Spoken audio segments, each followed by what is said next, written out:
नमस्कार, मैं हूं केशव पंडित और आप देख रहे हैं देश का तेजी से बढ़ता एटीपी न्यूज चैनल। शहीद भगत सिंह के तहखाने को सार्वजनिक रूप से खोलने की मांग उठाई गई ताकि युवा और देश को उनके इतिहास और बलिदान की सच्चाई पता चल सके। यह मांग डॉक्टर हरपाल सिंह जट राणा जैसे लोगों द्वारा उठाई गई, जो चाहते हैं कि इस तहखाने को सार्वजनिक किया जाए। जहां भगत सिंह को असेंबली में बम धमाके के बाद अंग्रेजों ने बंद करके रखा था, वही तहखाना वर्षों बाद मिल गया। भगत सिंह के प्रति सच्ची श्रद्धांजलि इसे माना जाएगा। डॉक्टर हरपाल सिंह राणा लगातार क्रांतिकारियों के लिए लड़ रहे हैं वर्षों से, चाहे उनको मान सम्मान दिलाने की बात हो या उनको इस देश में कोई बड़ा पुरस्कार या बड़ा सम्मान जो सरकार के द्वारा दिया जाना चाहिए, जिसके वो हकदार हैं। जिस विरासत को आगे बढ़ा रहे हैं, उस विरासत को बढ़ाने वाले आज के दौर में बहुत कम लोग बचे।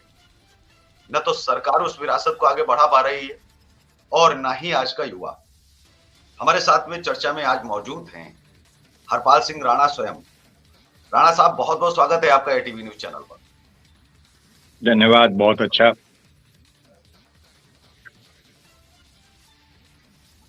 हमारा पहला सवाल आपसे यही है कि जो ये तहखाना मिला है, क्या इसको पहले सरकार को कोई जानकारी थी या जो आसपास के इर्द गिर्द के लोग थे केवल उन्हीं तक जानकारी थी? हमारे देश की जो खुफिया एजेंसियां हैं उनको तो सब कुछ पता चल जाता है दूसरे देशों का। हमारे ही देश में इतने वर्षों से इतनी बड़ी विरासत हमारी दबी रही, जिसे सार्वजनिक बहुत पहले कर देना चाहिए था। सरकारों ने इतना लेट कैसे हो गए, इतनी देरी कैसे हुई? जी, ये बिल्कुल सच है कि जो जानकारी आज से 80 वर्ष हो जाएंगे स्वतंत्रता को, अभी तो 80 वर्ष तक नहीं खोला गया। इससे बड़ा ताजुब, इससे बड़ा अपमान कहूंगा मैं तो शहीदों का और क्या होगा। लेकिन ये अकेला ऐसा स्थान नहीं है, इसके अलावा और भी बहुत से स्थान ऐसे हैं जो अभी तक नहीं खोले गए हैं, जो अभी तक लोगों के लिए, नागरिकों के लिए सार्वजनिक तौर पर नहीं खोले जा रहे हैं। ऐसा दिल्ली में भी एक और स्थान है जो पुलिस स्टेशन में है, पार्लियामेंट स्ट्रीट थाने के तहत, जहां भगत सिंह जी को रखा गया था। वहां पर भी कभी कभी उसको जन्मदिन पर खोल देते हैं, कभी नहीं खोलते हैं। ऐसे बहुत से व्यक्ति हैं जो वहां हर साल जाते हैं, लेकिन इस साल वो नहीं खोला गया। ऐसा ही चंडीगढ़ के पास एक स्थान है, चंडीगढ़ से कुछ पहले, मुझे जगह ध्यान नहीं आ रही है। इस बार वहां पर एक व्यक्ति ने, जो पहले से खुलता रहा है और सामान्यतः व्यक्ति उसको जन्मदिन पर जाकर देख सकते हैं, लेकिन वो भी इस बार नहीं खोला गया। तो मोहाली में शायद वो स्थान है। तो एक नहीं, ऐसे अनेकों स्थान अभी ऐसे हैं जो गुमनाम रखे जा रहे हैं। और ये, मैं तो इनको ये कहूंगा कि ये जानबूझकर सच्चाई को छुपाने के लिए, क्रांतिकारियों का बलिदान, उनकी त्याग तपस्या को दबाने के लिए, जिससे नागरिकों के सामने सच्चाई ना आ जाए, वो ऐसा किया जा रहा है, जानबूझ के किया जा रहा है। दिल्ली विश्वविद्यालय कितना बड़ा स्थान है, जहां पर कितने हजारों, लाखों शायद विद्यार्थी, 1 लाख के आसपास विद्यार्थी उसमें पढ़ते हैं। और वो तहखाना अभी तक ना खोलना मुझे तो आश्चर्यचकित करता है। जब मुझे पता लगा तो मैंने तुरंत इस पे कार्रवाई की। अब से लगभग 6-7 महीने पहले मैंने एक पत्र लिखा। उसका जवाब, पहले तो पत्रों का जवाब दिया ही नहीं जाता, ऐसे बहुत से उदाहरण मैं बता सकता हूँ। दूसरा, जब मैंने उस पर सूचना आवेदन के तहत आवेदन किया तो उसमें जवाब आया, फिर मैंने पत्र लिखा। तो मेरे पास जुलाई में एक पत्र आता है जिसमें कहा गया कि तहखाना खोलना प्रस्तावित है, विचाराधीन है। तो मुझे अच्छा लगा कि भाई चलो, विचाराधीन तो हुआ, खुलेगा भी। लेकिन फिर 2 महीने तक कुछ नहीं किया। मैंने फिर पत्र लिखा। तो अभी मेरा पिछले महीने 29 तारीख को, सितंबर में, 29-30 सितंबर को दोनों तारीख लिखी गई हैं, उस पे उन्होंने कहा कि ये तहखाना पे जाने पे कोई पाबंदी नहीं है और कोई शुल्क नहीं है, आप देख सकते हैं। उसमें तहखाना शब्द नहीं है, उसमें संग्रहालय या ऐसा कोई अभिलेखागार शब्द है। अभिलेखागार शब्द है, उस पर कोई पाबंदी नहीं है और उस पर आप आवेदन करके देख सकते हैं। तो मुझे अच्छा लगा, लेकिन जब उसकी बात समझे में आई तो अभिलेखागार एक अलग है, वो भी मैंने देखा है। इस तहखाने में मैं 2 बार गया हूँ, व्यक्तिगत संपर्क से, व्यक्तिगत अधिकारियों से जो जानकारी है उसके तहत। अभी तक ये एक बार शायद भगत सिंह जी के जन्मदिन पे खोला भी गया है व्यक्तियों के, लेकिन कुछ लोगों के लिए, अपने लोगों के लिए या इस तरह के जो जानकार हैं उनके लिए। इससे पहले जब मैं शुरू में बटुकेश्वर दत्त जी का जन्मदिन था 20 तारीख को, तो आज से 3 महीने 4 महीने पहले, तो मैं उस पे पहली बार वहां देखने के लिए गया था। तो मैंने वो मांग की। फिर मैं दोबारा से अभी शहीद आजम भगत सिंह जी का जो जन्मदिन था 27 तारीख को, उस पे मैं दोबारा से गया। तो ये दोनों वीडियो मैंने अभी जारी कर दिए, और जिसमें कि भाई मैं देख के आया हूँ और ये खोला जाना चाहिए। तो फिर ये पत्र आता है। मेरा इसमें जो मुख्य कहना है कि शहीदों का अपमान क्यों किया जा रहा है, क्यों ना, ये आपने कहा कि सीआईडी की बात सीआईडी की नहीं है। बात उस तहखाने को सबकी जानकारी में होने के बाद नहीं खोला गया, दिल्ली विश्वविद्यालय के तहत नहीं खोला गया। और दिल्ली विश्वविद्यालय जहां युवा पढ़ते हैं, ऐसे स्थान को नहीं खोला जाना बहुत ही ताज्जुब की बात है। इसमें मैं 2-3 बातें और जोड़ना चाहूंगा। इसके अलावा इस पे तो अब वो, मुझे लगता है, हालांकि उनके अभी भी गोलमोल जवाब हैं। पहले वो कह रहे थे जुलाई अगस्त में के खोलना प्रस्तावित है या विचाराधीन है, अब कह रहे हैं पाबंदी नहीं थी, आप देख सकते हैं अभिलेखागार जो है। तो अभी जो मुझे पत्र प्राप्त हुआ है, क्योंकि अभिलेखागार ऊपर वाली मंजिल पर है वो भी बिल्डिंग के अंदर ही, उसके नीचे जाके और तहखाना है। तो जो तहखाना, अब वो तहखाना खोलने की बात है मुझे पत्र मिला, या अभिलेखागार खोलने की बात है, अभी भी तय नहीं है। मैंने 3-4 दिन पहले उनको ये सभी कार्रवाई पूरी करके भेज दी थी मेल के ऊपर कि भाई मैं देखना चाहता हूँ, मुझे दिखाया जाए, लेकिन अभी तक कोई जवाब नहीं आया है। मैंने कल फिर उनको एक मेल किया है कि मैं 16 तारीख को काला पानी जा रहा हूँ, अंडमान निकोबार द्वीप समूह, जो एक क्रांतिकारी का बहुत बड़ा स्मारक है, सेलुलर जेल है वहां पर एक दिया शहीदों के नाम में पिछले काफी वर्षों से दिवाली पे जाके प्रज्वलित करता हूँ, अलग अलग स्थानों पर जाके। इस बार मैं 16 से 22-23 तारीख तक अंडमान निकोबार में हूँ, और वहां पर मेरा एक प्रयास है कि वहां पे जो वीर सावरकर और दूसरे जो क्रांतिकारी, जिनको भाजपा भी अपना आदर्श मानती है, उनकी जीवनी सुनाई जाती है, उनकी उनकी जीवनी सुनाई जाती है। तो वो जीवनी सुनाने के लिए सरकार 350 रुपए लेती है एक व्यक्ति से। मैं 5 साल से अधिक समय से प्रयास कर रहा हूं वहां पर। मैं 2 बार, मैं 7 बार जा चुका हूं, शायद 8वीं बार अभी जा रहा हूं, और मैं वहां 15-15 दिन रुकता हूं। जब मैं जाता हूं तो मुझे लिख के दे दिया जाता है। जी, एक सवाल है। सवाल यह है कि इस देश के अंदर मंदिरों में घुसने के लिए वीआईपी सुविधा कर दी गई कि भाई वीआईपी दर्शन आपको होंगे, और वीआईपी सुविधा के नाम पर वो पैसा सरकार ले रही है 8 लाख मंदिरों से देश के। इस देश के अंदर क्रांतिकारियों के भी जो हमारी तपोस्थली हैं, उन पर जाने के लिए, वहां देखने के लिए, पहली बात तो लोग ही बहुत कम बचे हैं, आने जाने वाले लोग, उनके पास समय नहीं है, और जो समय निकालते भी हैं तो उनसे पैसे सरकार वसूल करके वो कहां जो है डाल रही है, अपने खजाने में। अरे भाई, लोगों से पैसा आप वसूलिए, कम से कम क्रांतिकारियों की वो तपोस्थली, और जहां पर उन्होंने इस देश को आजाद करवाने के लिए वो बंद रहे, या उन्होंने वो दर्द सहा, वो झेला, कम से कम उसको तो बंद कर दीजिए। आप भी तो उसी दर्द में रख रहे हैं। अंग्रेज कितने भी बुरे हों, कम से कम इतने तो बुरे नहीं थे कि उन्होंने अपने दौर में किसी को मारा हो, किसी को शहीद किया हो, और उसके बाद में पैसे लगा दिए हों कि भाई आप पैसे जो है दीजिए मुझे, और फिर उसके बाद आप अंदर जाकर के देख सकते हैं। मैं ये कहना चाह रहा हूं कि इस देश के अंदर क्या बजट शहीदों के नाम से नहीं निकाला जाना चाहिए? जब इस देश में जातियों के नाम से, धर्म के नाम से, मंदिर के नाम से, मस्जिद के नाम से, सभी के नाम से पैसा निकल रहा है, तो शहीदों के नाम से पैसा आखिर क्यों नहीं? हर साल इस बजट में 40 लाख करोड़ का बजट धीरे धीरे होता जा रहा है, हम उसमें से केवल 10,000 करोड़ का भी बजट नहीं निकाल पा रहे हैं हर साल का। जी देखिए, बिल्कुल मैं ये कहूंगा कि अगर ये बात हम आज से पहली जो सरकारें रही उनके ऊपर करते, तो उनकी सोच जो थी शहीदों के प्रति सकारात्मक नहीं थी। ये बहुत सी जगह सिद्ध हुआ है, अनेकों जगह। लेकिन वर्तमान सरकार जो क्रांतिकारियों की बात करती है, क्रांतिकारियों के लिए काम करने का बात करती है, वो उस वीर सावरकर को, जिनके नाम से वो हवाई अड्डा वहां पे किया गया है। अब जब हवाई अड्डे का नामकरण लगभग 2 साल पहले हुआ, तो मैं वहां 14 दिन तक रहा था।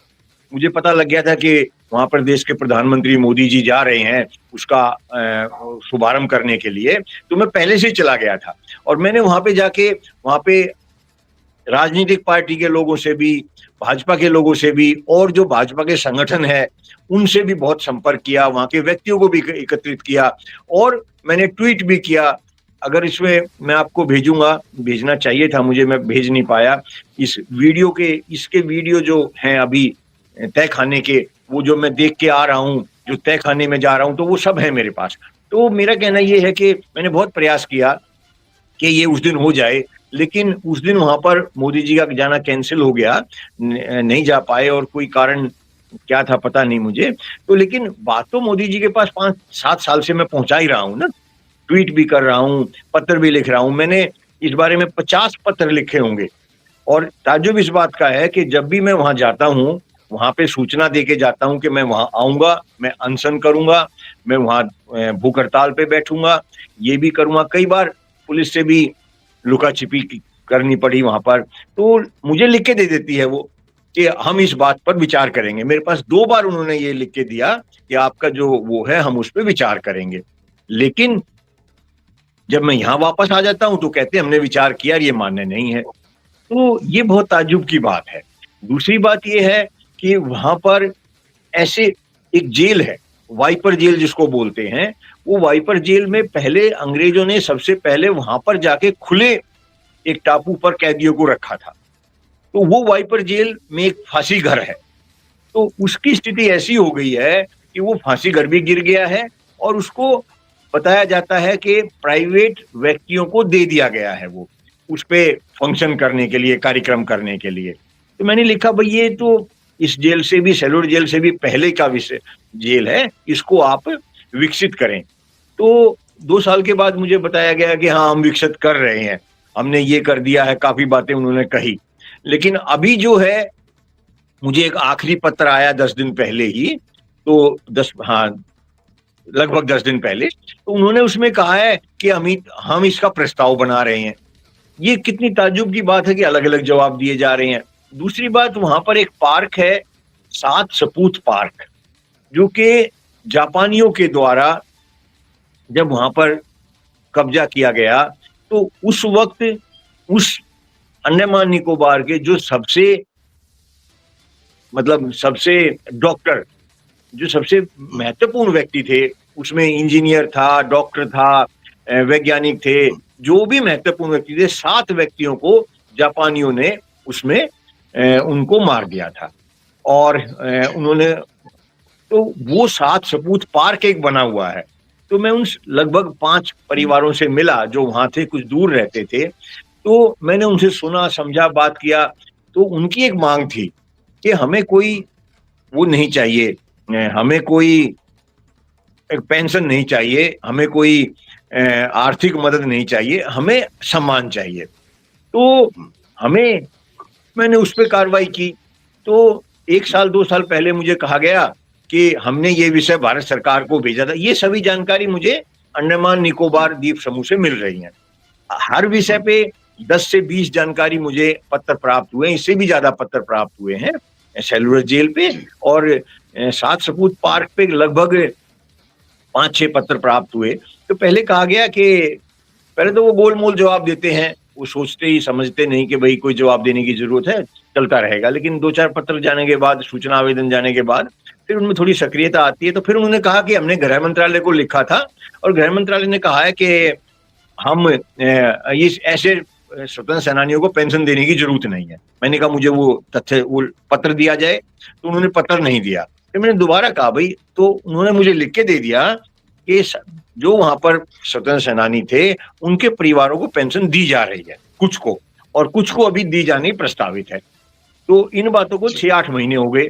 वो उन परिवार से मैं लगभग संपर्क में हूं, अभी मैं वहीं जा रहा हूं। तो मैंने उनसे कहा कि भाई आपको तो पेंशन मिल रही है, तो बोले इससे बड़ा आश्चर्य कुछ होगा नहीं, और ये और बेइज्जती है हमारी कि पेंशन नहीं जा रही है और कहा जा रहा है दी जा रही है। तो वहां पर ऐसे कुछ विषय और भी हैं जिनको मैं वहां जाके प्रयास करूंगा, और लेकिन मेरे हाथ में कुछ ऐसी जानकारी सरकार ने दे दी है जो मैं वहां जाके खड़ा हो सकता हूँ। और पहले जब मैं वहां गया था तो मुझे लोग वहां पर मतलब एक तरह से पागल बता रहे थे, कह रहे थे जी कि दिल्ली से आके यहाँ पे सेलुलर जेल का किराया कम कराने का क्या तुक है इनका, क्या ये शहीदों को सम्मान दिलाएंगे, दिल्ली में दिलाया नहीं, यहाँ दिल्ली में दिलाएं, आसपास दिलाएं। तो कुछ लोग होते हैं, मैंने उनके ऊपर गौर नहीं किया, उनको भी कहा ठीक है मैं भी प्रयास कर रहा हूँ। कुछ लोग होते हैं उन पे कोई टीका टिप्पणी करना जरूरी नहीं है, लेकिन मैंने वो वहां पे कुछ ऐसे तथ्य इकट्ठे कर लिए, और भी कुछ विषय वहां के हैं जो वहां के साथ, वहां के मुकदमे बहुत ज्यादा हैं विचार अधीन। जी वहां के जज कलकत्ता से जाते हैं 5 दिन के लिए, 2 दिन घूमने में निकाल देते हैं अपने, मतलब कुछ ऐसी व्यवस्थाएं वहां पर हैं जिनको करने की जरूरत है। तो मेरा ये कहना का बात तो शहीदों पे है। तो भाजपा, जो आप पूछ रहे थे कि भाजपा सरकार का क्या रवैया है, तो भाजपा सरकार भी सिर्फ कोई विषय दिखाने के लिए भले ही ऐसा किया जाता है कि हाँ, लेकिन जो बहुत ऐसे सवाल हैं, अभी बहुत ऐसे कार्य हैं। भगत सिंह जी के नाम से चंडीगढ़ हवाई अड्डे का नामकरण 2007 में घोषित किया गया था। दिल्ली विधानसभा, पंजाब विधानसभा और हरियाणा विधानसभा ने 2007 में प्रस्ताव पारित कर दिया था कि चंडीगढ़ हवाई अड्डे का नामकरण शहीद आजम भगत सिंह के नाम से किया जाएगा, और वो 15 वर्षों तक नहीं किया गया। 15 वर्षों तक, यहाँ इस से मैं देश के लिए साइकिल पे बड़ा भी गया। सवाल है। जी राणा साहब, एक बड़ा सवाल है, क्या युवा आज भगत सिंह को सुनना नहीं चाहता, जो फर्जी नायकों को, फर्जी राष्ट्रवादियों के चेहरों को दिखा करके आज वोट मांगा जा रहा है, गुमराह किया जा रहा है कि इन्होंने देश के लिए देखे क्या किया, इनकी विचारधारा पढ़े, इनकी विचारधारा क्या लाजवाब थी। इनकी विचारधारा के ऊपर 10-10 पार्टियां बन गई, हजारों एनजीओ बन गए और देश विदेश तक की चीजें। तो जो फर्जी नायकों का जो इर्द गिर्द जाल जो बुना गया है, असल में लोकतंत्र के लिए सबसे बड़ा खतरा नहीं है क्या? क्या भगत सिंह की विचारधारा बता करके भी राजनीतिक मंच से वोट लिया सकता है? विचारधारा बटुकेश्वर दत्त की भी बता करके लोगों को बताया भी जा सकता है, इससे इतिहास भी बढ़ेगा कि अपने असली राष्ट्र भक्तों से, असली नायकों से परिचित भी हो सकेंगे। तो क्या राजनीतिक मंचों से, जहां कविताओं से मंच शुरू होता था, आज शायद कुछ अन्य चीजों से मंच शुरू होता है। वो मंच जो क्रांतिकारियों की बात होती थी, ऐसी वीर रस से भरी ओत-प्रोत कविताओं से, जब निराला, पंत और तमाम लोग जो है, दिनकर जी, ये सब उन्हीं संगठन या उन्हीं पार्टियों के मंचों से आवाज देते थे, उसके बाद जो है वो पार्टी के नेता आते थे। तो आज वो मंच कहाँ गायब हो गए हैं? आज मंच दिखाई नहीं कहीं पड़ रहे हैं। जी देखिए, सच्चाई को चाहे कोई भी पार्टी है वो सामने नहीं लाना चाहती। उसका एक कारण ये है कि बहुत से कार्य ऐसे हैं, अगर उन सच्चाइयों को आगे लाया गया तो लोग उन कार्यों की मांग करेंगे जो कि अब तक नहीं किए गए हैं। इसका जो एक मुख्य कारण है कि एक ऐसे में एक नहीं, बहुत विषय बता सकता हूँ। बटुकेश्वर दत्त जी का आपने नाम लिया, ये कलकत्ता में वर्धमान डिस्ट्रिक्ट के अंतर्गत उनका गांव है। उनके भी अभी तक 12 वर्षों में स्मारक नहीं बना है, जो उनके घर वालों ने खुद जमीन दी थी। उनकी बेटी प्रोफेसर थी, तो बगीची, डॉक्टर बगीची, वो कलकत्ता में उन्होंने खुद जमीन दी है अपनी, और 12 वर्षों से वो उनके घर पे स्मारक नहीं बना है। मैं वहां गया हूँ, देखा है, 5 बार कलकत्ता जा चुका हूँ मैं, वहां के सचिव, पर्यटक सचिव से मिल चुका हूँ, मंत्री संतरी से मिल चुका हूँ, सारी कार्रवाई कर चुका हूँ। जब भी जाता हूँ कहते हैं अगले 6 महीने में पूरा हो जाएगा। वहां का पर्यटक सचिव, जो वहां का खुद उपायुक्त रहा था, उससे बात हुई, उसने सारी फाइलें मंगाई। मैं वहां पर जा, तो एक विषय नहीं है ऐसा, बहुत से विषय इसलिए नहीं कहा जाता कि उनके ऊपर बात होगी तो सच्चाई सामने आएगी, सच्चाई सामने आएगी तो लोग मांग करेंगे, सच्चाई सामने आएगी तो लोगों को जानकारी देनी पड़ेगी। तो ये जो आज की एक और बहुत से विषय नहीं लेने चाहिए इसमें। तो मेरा ये कहना है कि इनसे इसीलिए नहीं होती कि उनके ऊपर फिर लोग जानकारी मांगेंगे, जानकारी देनी पड़ेगी, जिससे सच्चाई और सामने आएगी तो और बात निकलेगी। तो सच्चाई पे कोई बात नहीं करना चाहता, सिर्फ हवा हवा में बात करना चाहते हैं, हवा हवा में सरकार बनाना चाहते हैं। और जो सरकार एक बार बना लेता है उसका एक ही उद्देश्य होता है कि मैं इसको लगातार जारी कैसे रखूं, इस सरकार पे काबिज कैसे रहूं, उसका कोई लेना देना नहीं होता है। वो वही कार्य करता है जो अगली बार उसकी सरकार बने, उसी के लिए उसके लिए वो करता है। और जो नागरिकों की बात है, नागरिक बहुत सी नागरिक संहिता बनाने की बात कही जा रही है। आज तक देश में नागरिक कर्तव्य संहिता नहीं बनी है, जिससे नागरिकों को अपने हक अधिकार पता लगे। विद्यार्थी कर्तव्य संहिता नहीं बनी है। एक भी आप जो ये ड्राइवर होते हैं, मतलब ऐसी 20 कर्तव्य संहिता बनाने की जरूरत है। देश में जो एक्सीडेंट होते हैं, जो जाम लगता है दिल्ली में, वो जो ड्राइवर कर्तव्य संहिता का उनको पता ही नहीं है कि ड्राइवरों के क्या हक हैं। पैसे दे के भी लाइसेंस बन जाते हैं। तो ये सारी चीजें जब लोगों को उनके हक अधिकार नहीं बताए जाएंगे, हम आज तक क्या पढ़ रहे थे, किसका इतिहास पढ़ रहे थे? नाम लेना ठीक नहीं होगा शायद। आप ये बताइए कि हम सारा मुगलों का इतिहास पढ़ रहे थे, उन्होंने बाबर ने क्या किया, अकबर ने क्या किया, इसने ये क्या जरूरत है हमारी जिंदगी में इसको पढ़ने का? हमें क्यों ना अपने आज का इतिहास पढ़ाया जाए, हमें उनके नागरिकों के कर्तव्य बताए जाएं, जिम्मेदारी बताई जाए, जवाबदेही बताई जाए। आपके ये कर्तव्य हैं, ये आपके हक हैं, ये अधिकार हैं, कोई पढ़ाया जाता है? स्वास्थ्य के बारे में, नशे के बारे में कभी विद्यार्थियों को कोई पढ़ाया जाता है? जो आज की पढ़ाई पढ़ाई जा रही है वो जीरो है, जानबूझ के पढ़ाई जा रही है। ये भले ही अब शिक्षा नीति इन्होंने बदल दी हो भाजपा सरकार ने, लेकिन कोई इसमें ऐसा कार्य नहीं है जो लोगों को हक अधिकार, उनके कर्तव्य, जिम्मेदारी, जवाबदेही बताई जाए। वही थोड़ा बहुत अदल बदल करके चल रहा है, जिससे नागरिक बेवकूफ रहे। अगर वो पढ़ लिख गए तो अपना हक मांग लेंगे, अगर वो पढ़ लिख गए तो ये जो नौकरी, जजों के बेटे जज बन रहे हैं, न्यायाधीशों की ऐसी एक नियुक्ति है जो किसी भी साक्षात्कार से नहीं होती है, जो किसी इंटरव्यू नहीं होता, कोई टेस्ट नहीं होता। जज जिसको चाहे बना दे, अपने बेटे को बन रहा है, पोता बन रहा है जज, क्यों बन रहा है? तो ये सब 50 विषय हैं तो आपका समय ज्यादा हो जाएगा, इसीलिए मैं ये अलग अलग विषयों पे कभी बात करेंगे। आज के बहुत विषय हो गए। आप और बताइए क्या और कुछ इसमें कहना चाहें? बिल्कुल, आप जो कह रहे हैं कि आज के एजुकेशन में यदि वाकई में उन्हें पढ़ाया गया जिसकी वजह से देश का नागरिक निडर हो जाएगा, सवाल पूछने लगेगा, अधिकारों पर बात करने लगेगा। एजुकेशन सिर्फ हमको शिक्षित करना है, लेकिन पढ़ा लिखा नहीं बनाना। पढ़ा लिखा एक अलग विषय हो गया, शिक्षित एक अलग विषय हो गया। आजकल लोग डिग्री धारक को ही पढ़ा लिखा मान लेते हैं, कहते हैं कि भाई डिग्री है आपके पास तो आपके पास सब कुछ है। लेकिन राणा साहब, बहुत बहुत धन्यवाद, आप एटीवी न्यूज चैनल पर जुड़े और आपने भगत सिंह से संबंधित जो जुड़ी वही बात आपने बताई और जो सामने रखी, अंडमान की भी तमाम आपने बातें रखी कि वहां पर अभी ना कहीं रिफॉर्म की आवश्यकता है और वो सरकार को काम करने चाहिए। वैसे तो 80 सालों में इतने काम हुए होते तो आज के दौर में नहीं इतना करना पड़ता सरकारों को, चला रहता। अचानक से 70-80 सालों से खड़ी हुई किसी गाड़ी में धक्के लगाना, और उसमें भी कहीं ना कहीं उसके पहिए खराब हो गए हैं, उसका इंजन खराब हो चुका है, अब उसमें धक्के लगा करके उसको किस तरह से अब चलाया जाएगा, बढ़ाया जाएगा, ये भी सरकार के लिए और लोगों के लिए भी सोचने वाली बात होगी। लेकिन लोगों को कहीं ना कहीं मैं ये मानता हूं कि मांग करनी चाहिए। कम से कम अभी इतना भी हमारा इतिहास धुंधला नहीं हो गया है कि हमें भगत सिंह के बारे में पता लगे कि भाई भगत सिंह कौन थे। ये तो हर आदमी जानता है। भगत सिंह की जयंती पर कम से कम उनसे जुड़े हुए दस्तावेज पढ़िए, कुछ नहीं कर सकते हो तो भगत सिंह की जयंती पर कम से कम जो उनके ऊपर फिल्म आई गई फिल्म है, आप उसे देख सकते हो, अपने बच्चों को दिखा सकते हो। उस दिन जिस दिन जिस क्रांतिकारी का जन्मदिन या उनकी पुण्यतिथि है, उससे संबंधित उनको फिल्में दिखाओ, परिवार के साथ बैठ करके लोगों को देखनी भी चाहिए, ताकि हम अपने वजूद से जुड़े रहे, अपनी विरासत से और अपने बुजुर्गों से हम जुड़े रहें।